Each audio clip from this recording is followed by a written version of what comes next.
Red book రాజ్యాంగంలో భాగంగా తిరుపతిలో వైఎస్ఆర్ కాంగ్రెస్ పార్టీలో ప్రజల గొంతు వినిపిస్తూ ప్రజల తరపున పోరాడుతూ ప్రజా వ్యతిరేక విధానాలను నిరసిస్తూ నిరసనలు చేస్తే పోలీసులు కేసులు నమోదు చేస్తారు. అదేవిధంగా పోలీసు కేసులతో రిమాండులకి అరెస్టులకి ఆగిపోకుండా ఇప్పుడు షోకాజ్ నోటీసులను కూడా జారీ చేసేటువంటి పరిస్థితి.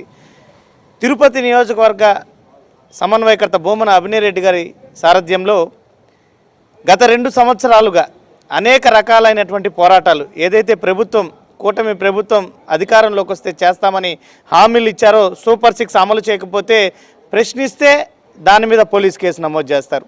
రైతులకు గిట్టుబాటు ధర లేదు అని ప్రశ్నిస్తే నిరసన చేస్తే దాని మీద పోలీస్ కేసు పెడతారు.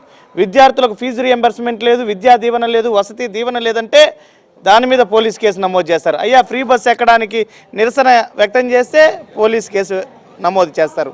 ఈ రకంగా ఏ కార్యక్రమం ప్రజా ఉపయోగ కార్యక్రమం మేము చేస్తే మా మీద ఇష్టారీతన పోలీస్ కేసులు నమోదు చేశారు.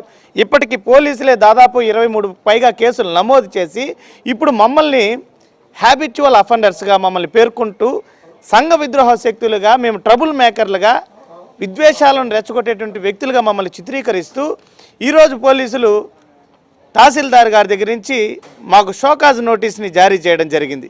ఇది ఎక్కడి న్యాయం? ప్రజాస్వామ్య వ్యవస్థలో రాజ్యాంగబద్ధంగా రాజ్యాంగం కల్పించినటువంటి హక్కుల ద్వారా ఒక ఎన్నికల కమిషన్ ద్వారా రిజిస్టర్ కాబడినటువంటి రాజకీయ పార్టీలో కార్యకర్తలుగా మాకున్నటువంటి హక్కులతో మేము నిరసనలు వ్యక్తం చేసినా, ప్రభుత్వాన్ని ప్రశ్నించినా, ప్రజలకు అండగా పోరాటాలు చేసినా పోలీస్ కేసులు నమోదు చేసి ఈ రకంగా వేధించమని రాజ్యాంగం చెబుతుందా? ఈ యొక్క రెడ్ బుక్ రాజ్యాంగానికి ఎటువంటి పరిస్థితుల్లో భయపడేటువంటి ప్రసక్తే లేదు.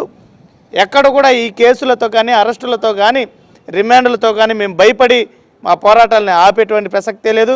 జగన్మోహన్ రెడ్డి గారు ఎప్పుడు పిలుపునిచ్చినా ప్రజల కోసం పోరాడడానికి సిద్ధంగా ఉన్నాం. ఇలాంటి కేసులతో షోకాజ్ నోటీసులతో అరెస్టులతో మమ్మల్ని బెదిరించలేరు. ఖచ్చితంగా రాబోయేటువంటి రోజుల్లో మరింత ఉధృతంగా మా పోరాటాలని కొనసాగిస్తాం. ఖచ్చితంగా మీరు మమ్మల్ని జైల్లో రిమాండ్ వేసినా కూడా మా పోరాటాలు ఆగవని చెప్పేసి ఈ సందర్భంగా తెలియజేస్తున్నాం. ఇంకా మీకు చేతనైతే ఇప్పుడు అరెస్టులు అయిపోయి, రిమాండ్లు అయిపోయి, మీరు మమ్మల్ని చంపేయండి, మీకు అడ్డు లేకుండా పోతుంది, అంతే తప్ప ఇలాంటి నోటీసులతో ఇలాంటి వాటిలతో ఆపుకోలేరు. మీరు మమ్మల్ని చంపినా జై జగన్ అంటూ చస్తామే కానీ మీ అరెస్టులకి కేసులకు భయపడేటువంటి ప్రసక్తే ఉండదని చెప్పేసి ఈ సందర్భంగా తెలియజేస్తున్నాం.